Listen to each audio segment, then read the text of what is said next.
सुप्रभात। तत्व ज्ञान की पाठशाला। तत्व ज्ञान की पाठशाला आध्यात्मिक ज्ञान के क्षेत्र में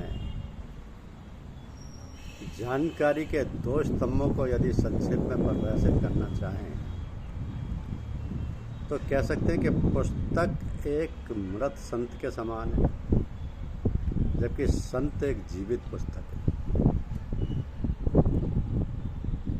पुस्तक एक मृत संत के समान है, जबकि संत एक जीवित पुस्तक है। यह जीवित पुस्तक पाठक के हर प्रश्न का उत्तर देते हुए हर संशय का समाधान भी प्रस्तुत करती है।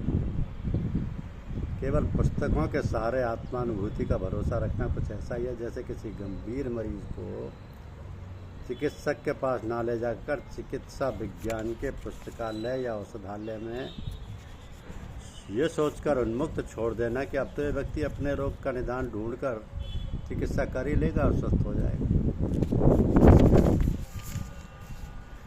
संसार में रहते हुए संसार से मुक्ति का मार्ग क्या है? जब तक शरीर है तब तक संसार से अलग रहने का प्रश्न नहीं उठता, और संसार में रहते हुए जीवन में चैन नहीं मिलता, दिखाई नहीं देता।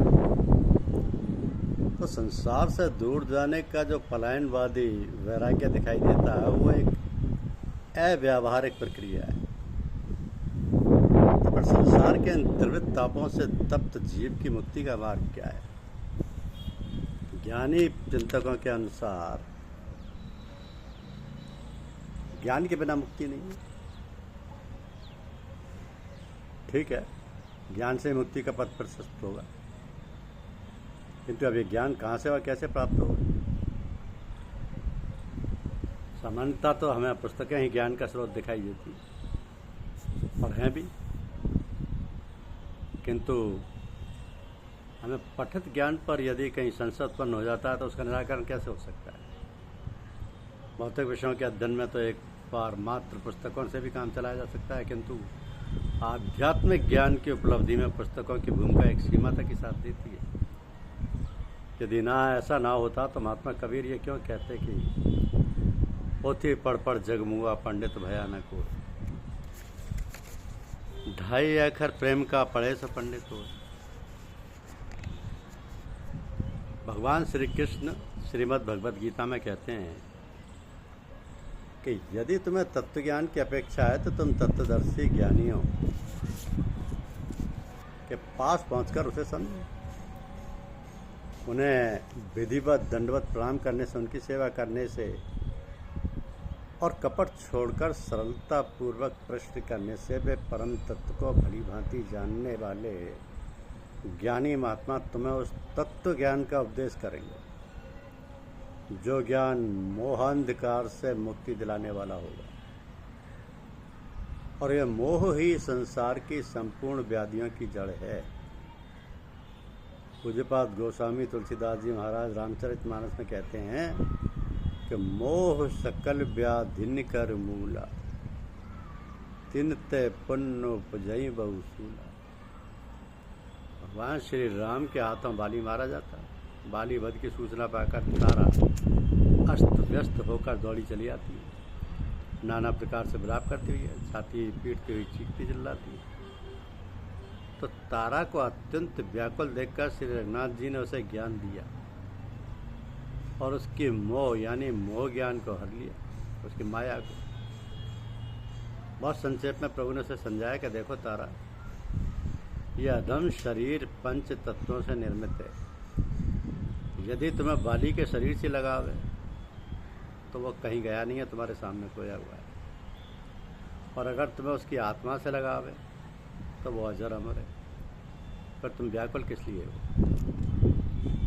अब जरा विचार कर देखा जाए तो ज्ञात होता है कि संक्षेप में प्रभु ने जो उपदेश किया वो यदि कोरा उपदेश होता या कोरे शब्द होते तो तारा के हृदय पर उनका प्रभाव पड़ने का प्रश्न ही नहीं था। श्री राम के उन शब्दों में साधना की ऊर्जा, आध्यात्म विद्या का तेज और श्री राम के प्रखर आत्मधार जिसे हमारे संतजन ये संत मत में शक्तिपात कहते हैं, प्रभावित हो रही, उसका तत्काल प्रभाव हुआ। प्रभु के संक्षिप्त शब्दों में व्याप्त तीव्र आत्मधारा ने तारा पर विद्युत करंट सा प्रभाव डाला, अद्भुत, और तारा का ज्ञान उत्पन्न हो गया। तारा को ज्ञान उत्पन्न हो गया। अगर वास्तविक ज्ञान उत्पन्न हो जाए तो मोह वहाँ रहकर रह ही नहीं सकता, जैसे प्रकाश और अंधकार एक साथ नहीं रह सकते, एक समय में एक ही रहेगा।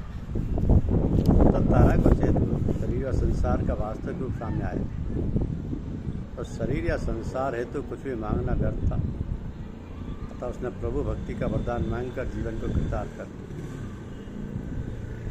तो अवतारों, संतों व सद्गुरुओं से आत्मिक तेज की ऊर्जा प्रवाहित होती रहती है, जो अपने सान्निध्य में आए हुए व्यक्ति के मोहांधकार को नष्ट कर देती है। यदि आवश्यकता होती है तो वह यह ऊर्जा शब्दों के माध्यम से संचालित करती है। क्या महामोह तमपुज, ये ऊर्जा शब्दों के माध्यम से संचालित करती है। महामोह तमपुंज जासु बचन रवि कर्णिका, जैसे सूर्य रश्मियों का समूह पलक झपकते ही विशाल अंधकार को नष्ट कर देता है, ऐसे ही श्री सद्गुरुदेव के वचन नाम मोह के महान अंधकार को विनिष्ट कर देते हैं। प्राय बिना शब्दों के जिज्ञासु भक्त के अंतःकरण को मौन प्रवचन से ही रस विभोर कर देते हैं।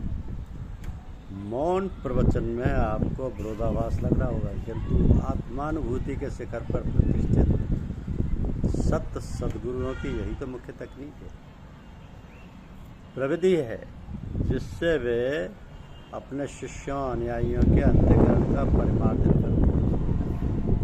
आधुनिक काल के कवि शिरोमणि श्री जयशंकर प्रसाद जी कामायनी में मौन प्रवचन के विषय में कहते हैं कि शीश झुकाकर किसकी सत्ता सब करते स्वीकार, यहाँ सदा मौन ही प्रवचन करते जिसका अस्तित्व का। वैसे भी उस असीम परम सत्ता के विषय में सीमित वाणी से कुछ कह पाना असंभव सा ही है। संत मत में एक भीखा नाम के संत हुए, उन्होंने बहुत ही निर्णायक बात कही है कि भीखा बात अगम्य की कहन सुनन की नाय, जो जाने सो कहे ना, कहे सो जाने ना। धन्य है वे मानव जिन्हें तत्वज्ञान की प्राप्ति हेतु किसी संत सद्गुरु कि ये मौन प्रवचन पाठशाला उपलब्ध हो गई, जो एक दिन उन्हें मोहांधकार से मुक्त कर ज्योति के दिव्य लोक में पहुंचा ही दी। क्योंकि ये जो मौन प्रवचन पाठशाला है, ये किसी भी साधक के हृदय में जाके बोलती है, हृदय में जाके बोलती है और साधक का भला कर देती है। मन जब भी बस में आता है, नाम का अमृत पीकर आता है। मन को बलपूर्वक सदा के लिए दबाकर नहीं रखा जा सकता। अहंकार मन में विष भरता है और परमात्मा से मिलाप की राह में सबसे बड़ी रुकावट बनकर खड़ा हो जाता है। परंतु जब हम मन में शब्द को बसा लेते हैं तो अहम भाव की जड़ कट जाती है। तो अहम भाव की जड़ कट जाती है।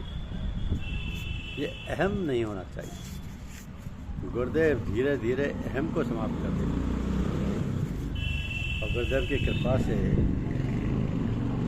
जिससे मोक्ष की प्राप्ति होती है, पुनर्जन्म की नहीं, मोक्ष की, उसी का नाम ज्ञान है। उसके अतिरिक्त दूसरा जो शब्द ज्ञान का चातुर्य है, वह तो रोटी कपड़ा प्राप्त करने की कला मात्र है। उसे केवल भोजन वस्त्र जुटाने वाली व्यवस्था समझना चाहिए।